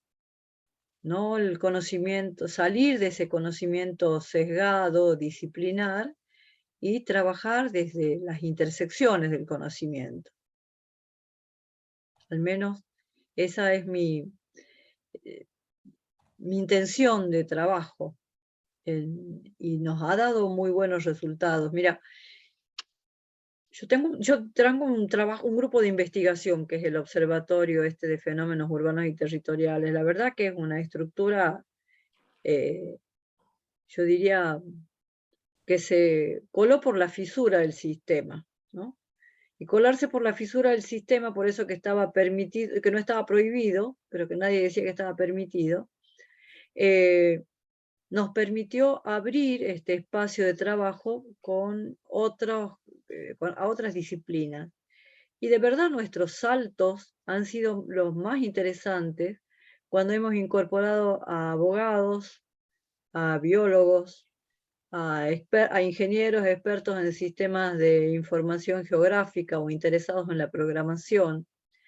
Y yo, de algún modo, milito esa intención de trabajo interdisciplinario y de transformar la universidad en ese sentido. Advierto que las estructuras organizativas y de gestión realmente no están a favor, pero las fisuras están, y por ahí es posible colarse. La doctora Andrea Mena, y luego va Selene. Buenas tardes a todas y a todos, aunque ya les había dado. Pues realmente aquí veo unas preguntas de mis compañeros. Compartí en el inbox los nuevos lineamientos simplificados para la elaboración de planes y programas municipales de desarrollo urbano, porque todos decían que esto hay que atenderlos desde el municipio. O sea, cómo articulamos municipio, estado, los 3 órdenes de gobierno a lo que nosotros le llamamos. Y en este sentido, la SEDATU en junio del 2020 emerge un nuevo lineamiento simplificado para esta elaboración de planes o programas municipales de desarrollo urbano, los cuales deben de seguir puntualmente los municipios para que la SUDATU les asigne recursos. Pero ¿qué es lo importante de esto?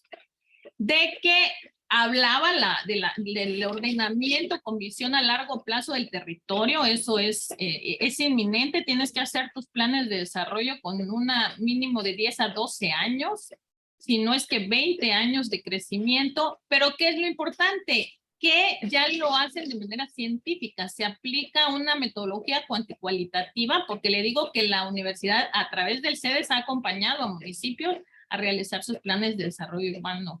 Y entonces, como se hace científicamente con metodología cuantitativa, se invitan a estas personas, se analizan las personas, se hacen análisis de personas, se incluyen grupos vocales, LGTB y género, y se invitan a asociaciones civiles, a mujeres, a personas de los mercados.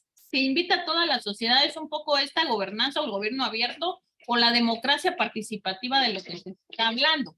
Si no se hace de esa manera y no se hace el registro ahorita de los que están actualizando sus planes de desarrollo y no se los autoriza la SEDATU con estos lineamientos simplificados, no van a poder tener acceso a recursos para obras en los municipios, y ya va a tener la mirada de la cartera de proyectos y las líneas de acción y los instrumentos de gestión con un análisis de los barrios, además, no solo de las personas, de los barrios, y un análisis del continuo.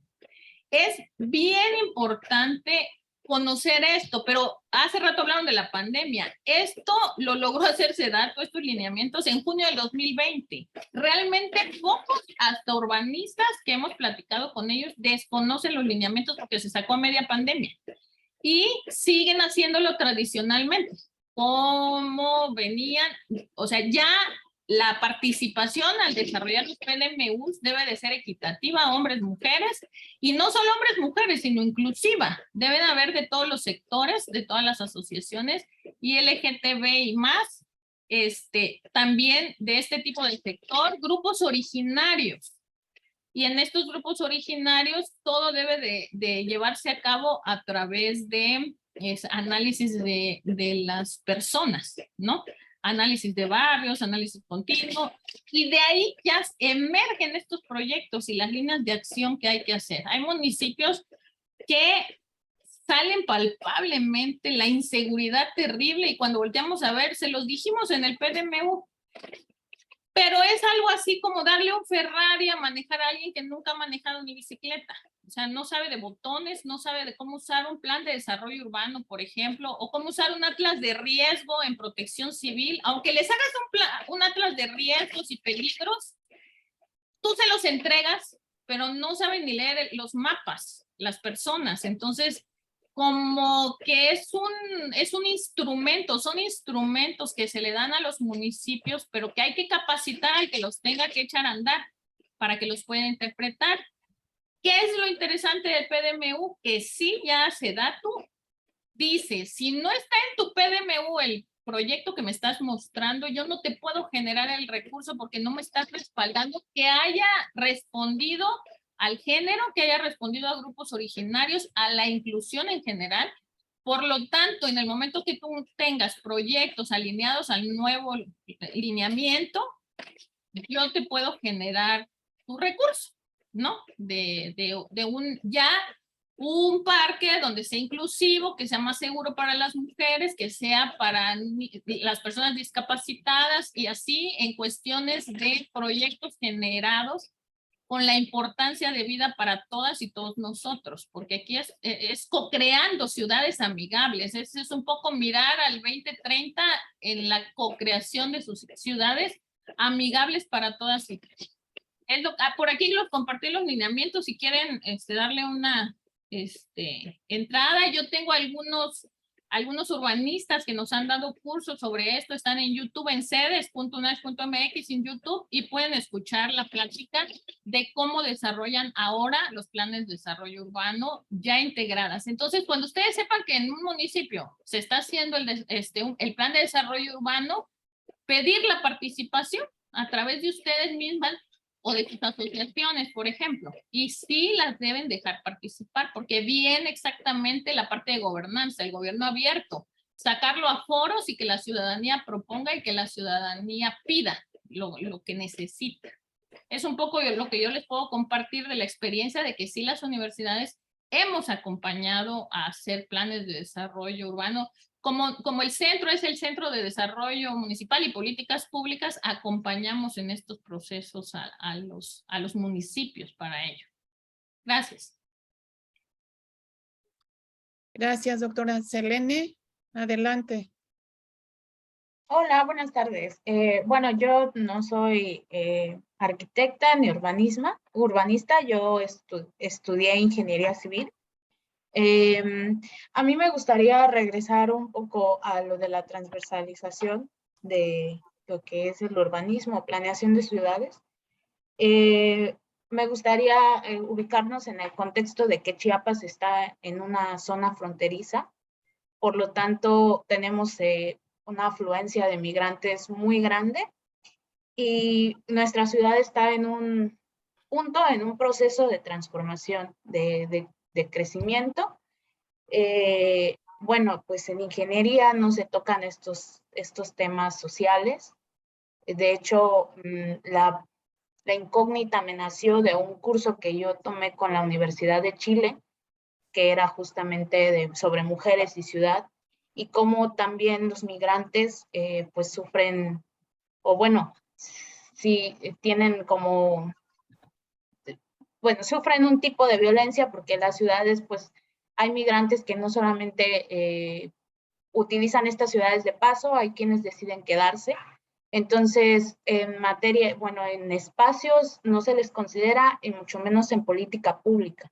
Entonces, yo no sé si podrías compartirnos, Marta, si sabes de algún trabajo que incorpore a estas personas que pues en su condición de migrantes se les haya incorporado a la ciudad, no solamente que digamos que les hayan dado un espacio donde ellos se puedan asentar, sino también que se les considere, insisto, en política pública.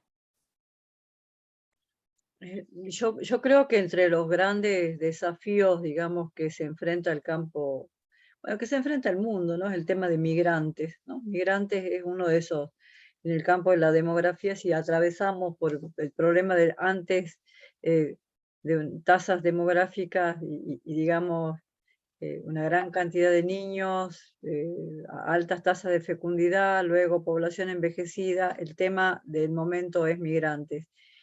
Yo no tengo una especialidad ni estudio sobre el tema, pero sí me comprometo a buscarlos, porque conozco gente que está trabajando en eso. Yo vivo en una provincia mediterránea donde el tema migrantes no es un tema problema, y puedo acercarte información. Muchas gracias. Gracias. A mí me interesó mucho que hablaste desde la ingeniería, que desafortunadamente nos faltó tu disciplina y es una disciplina muy importante también y donde la parte de la visión masculina ha estado presente todo el tiempo.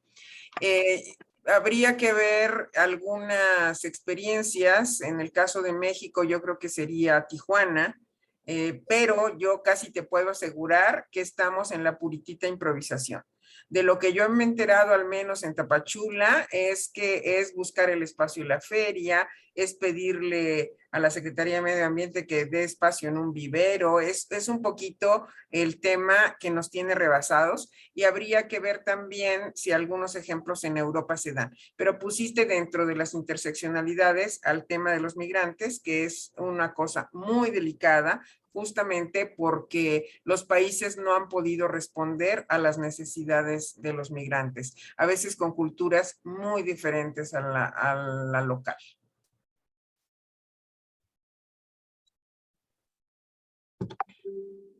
Qué bueno que están poniendo datos y ligas de cómo consultar cuestiones como esta del Día Mundial del Hábitat y que hay este contexto de cerrando brecha. Y alguien pregunta cómo se está enseñando en la Universidad de Chiapas el urbanismo. Justamente lo que esperamos es que se enseñe ya con perspectiva de género a la brevedad, porque de otra manera no vamos a lograr ciudades inclusivas. Federico. Adelante. Marta, me voy a regresar un poco. Sé que tú te especializas más en la parte de urbanismo, pero creo que hay un tema que lo tocaste al principio de tu ponencia y que tiene que ver cómo la perspectiva de las mujeres puede influir en los espacios más privados, como puede ser la casa.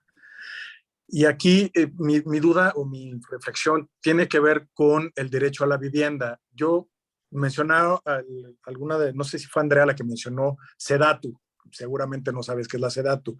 En el gobierno federal crearon una secretaría que es la Secretaría de Desarrollo Urbano y Territorial, para darte un poco de contexto. Y yo trabajé ahí 3 años y la verdad es que cuando uno conoce la realidad de cómo el Estado está garantizando el derecho a la vivienda y lo llevamos a la reflexión de cómo se puede insertar la perspectiva de género en pues al final es una obligación del Estado, la verdad es que la respuesta es bien compleja, porque tenemos gobiernos con pocos recursos, permeados por la corrupción, como lo mencionaba Liliana, con todo el poder de quienes financian estos grandes desarrollos habitacionales especializados para población de bajos recursos.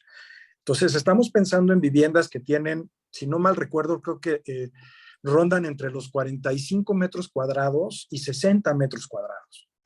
No te da para poder insertar esta perspectiva, porque vas a tener 2 recámaras, un baño y un espacio común, ¿no? Entonces, a veces, no sé cómo veas tú de qué forma se puede insertar esta perspectiva a pesar de estas carencias, a pesar del contexto tan complejo en el que vivimos en nuestros países latinoamericanos y aunado a este capital económico que es el que se beneficia de los grandes proyectos, porque ellos, lo que pasa en México, como es el modelo que se estuvo aplicando muchos años, es el Estado subsidia una parte del costo de la vivienda, pero la persona, el derechohabiente, tiene que financiar la otra parte con un crédito. Entonces, si te das cuenta, hay toda una serie de actores que intervienen en el acceso al derecho a la vivienda,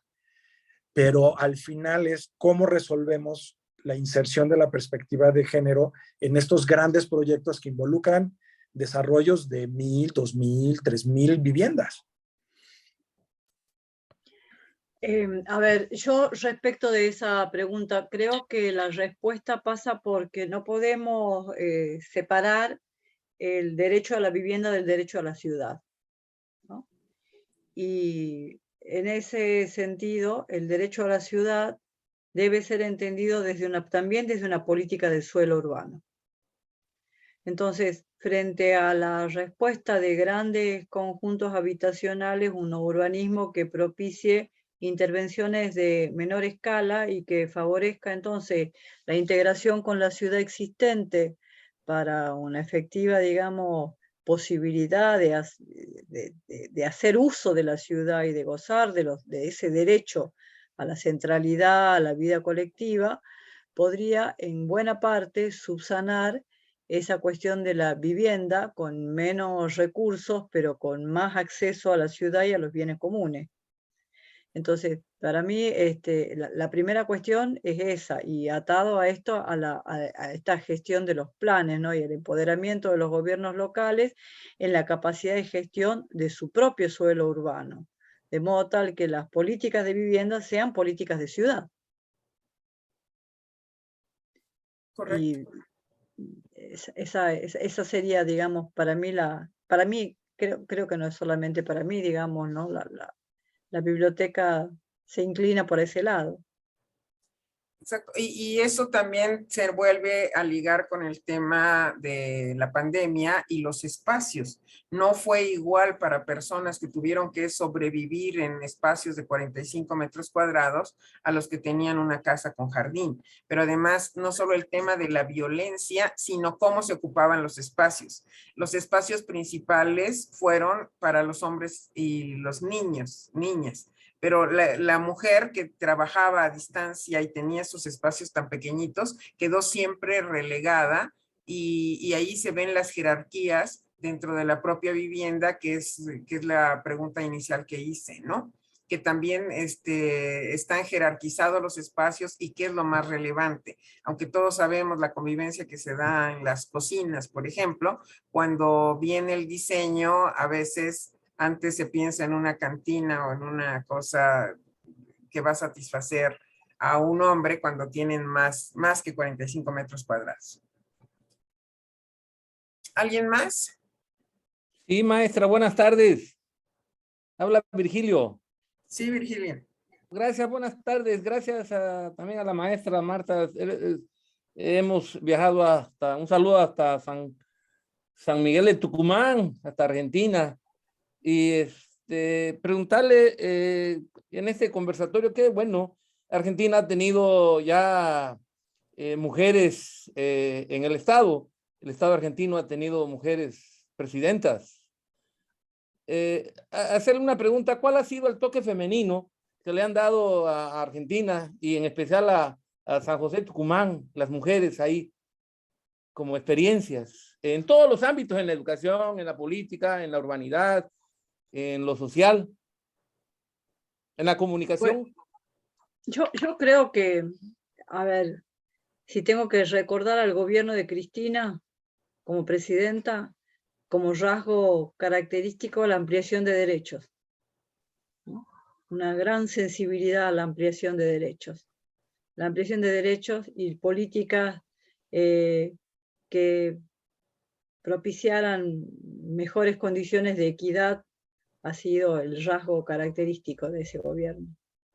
Y creo que justamente la gran resistencia que genera Cristina en los sectores de derecho, de la derecha, digamos, es esa vocación por la ampliación de derechos, que creo que es un rasgo de los liderazgos femeninos, al menos en la Argentina. El voto femenino en la Argentina vino con Eva Perón, en un gobierno peronista. Y una gran cantidad de dispositivos de ampliación de derechos en el gobierno de una mujer, Cristina. Así es. Yo quisiera decirte, Virgilio, que quiero insistir en algo que ya comenté en sesiones pasadas. Presencia de mujer no te garantiza conciencia de género. Entonces, Para hay nada. casos como el de Cristina Kirchner que pueden ser muy buenos, pero tenemos una primera ministra recién electa en Italia que va a ser un desastre. Y luego, ahorita, el hecho de que pienses, ¿para qué queremos gobiernos paritarios? Los queremos porque si hay mujeres van a pensar distinto, pero no por los esquemas típicos de lo masculino y lo femenino, que esos son los estereotipos que estamos combatiendo. No hay una forma femenina de gobernar. Hay una perspectiva de género que puede ser usada por hombres y mujeres considerando estos roles y este rompimiento de estereotipos. Hacia allá vamos, Virgilio. Gracias. Gracias, Leticia. La verdad que gracias por esa respuesta. Así, yo estoy convencida además de que no hay ciudades femeninas, hay ciudades con perspectiva de género, ¿no? Exacto, que dan espacios para que las mujeres que han sido o excluidas o que no se ha pensado en ellas tengan una presencia y un estar bien, un estado de bienestar distinto para nosotras y nuestras necesidades. Hay algunas preguntas también aquí en el chat, como dice Fanny Ochoa, ¿cuáles serían los principales aspectos a tomar en cuenta cuando se hacen planes de desarrollo urbanos que tomen en cuenta justamente la perspectiva de género? A ver, ¿dónde está la pregunta? La pregunta de vuelta, por favor. ¿Cuáles son? Dice, ¿cuáles son los principales aspectos a tomar en cuenta en el desarrollo urbano, pero que incorpore la perspectiva de género? O sea, ¿cuáles serían estos aspectos a cuidar, ¿no? Con perspectiva de género a la hora de hacer planes de desarrollo urbano. Bueno, a ver, sobre los planes de desarrollo urbano, en primer lugar la participación, ¿no? La participación efectiva de las mujeres en hacer, poner de manifiesto sus demandas y sus necesidades concretas, ¿no? Y favorecer todos los mecanismos posibles para que esa participación sea efectiva. Respecto de los equipamientos y de los servicios, no puedo dejar de pensar que un urbanismo, un ordenamiento territorial que piense con perspectiva de género debe favorecer la mixtura de uso, justamente lo opuesto a esa idea del zoning. Desde el punto de vista de la movilidad, debe considerar no solamente la variable espacial, sino la variable temporal, en el sentido de que los trayectos de las mujeres en esas poligonales diversas que también ha estudiado el colectivo Punto 6 en Barcelona, dan lugar a trayectos en distintos tiempos, en distintos usos horarios y con diversos recorridos que en general son peatonales, recorridos que además deben favorecer la posibilidad del uso del transporte público. Respecto de los espacios públicos, digamos, espacios públicos que favorezcan la apropiación y la diversidad y condiciones de equipamiento favorables a la seguridad, eso de ver y ser visto, ¿no? De los que habla Jane Jacobs. A mí me parece que desde una perspectiva de género, esa ciudad que favorezca las mejores condiciones para la vida cotidiana es la consigna, digamos. Ahora, esas mejores condiciones de la vida cotidiana deben emerger de demandas concretas, de personas concretas. Por eso el rol tan importante que de una perspectiva de género asigna a la participación de las mujeres. Pues, muy bien. Cerramos ya, Liliana, ya son las 9 de la noche para Marta. Tenemos 2 horas de diferencia con Argentina. Ya se tiene que preparar Sí. para descansar. Yo nada más quisiera agradecer, ya esta es la última sesión, como decía Leti, pues a ti, obviamente, por esta travesía, por esta aventura de este curso. Y también agradecer, este trabajo solamente se hace en colectividad, en colaboración. Quiero agradecer a Federico Valle como parte del equipo de Leti Bonifaz, a Nacheli Salazar, mi compañera de la Coordinación para la Igualdad de Género, a Luis García también, que aunque no está, es quien está aquí atrás del escudo de la universidad, nos ayuda en cada una de las sesiones para que no tengamos ningún inconveniente en el soporte técnico, y le agradecemos mucho también a Luis García. Muchas gracias. Gracias, Luis.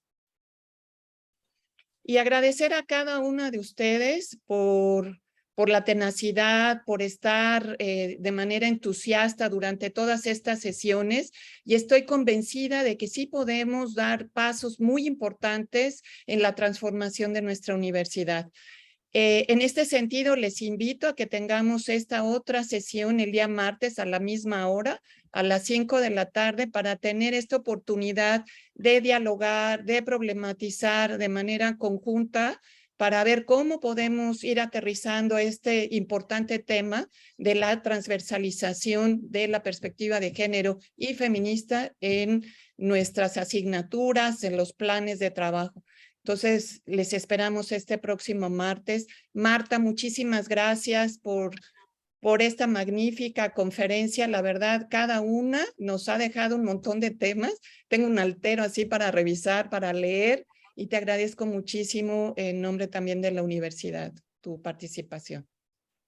Muchas gracias. Entonces, yo ya estaré en Europa la próxima semana, no los voy a acompañar el martes, pero sigo pendiente de lo que sigue. Muchísimas gracias.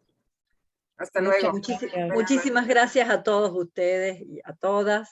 Para mí ha sido un placer compartir este momento. Muchas gracias, Leti, en particular, por invitarme. Gracias, Marta.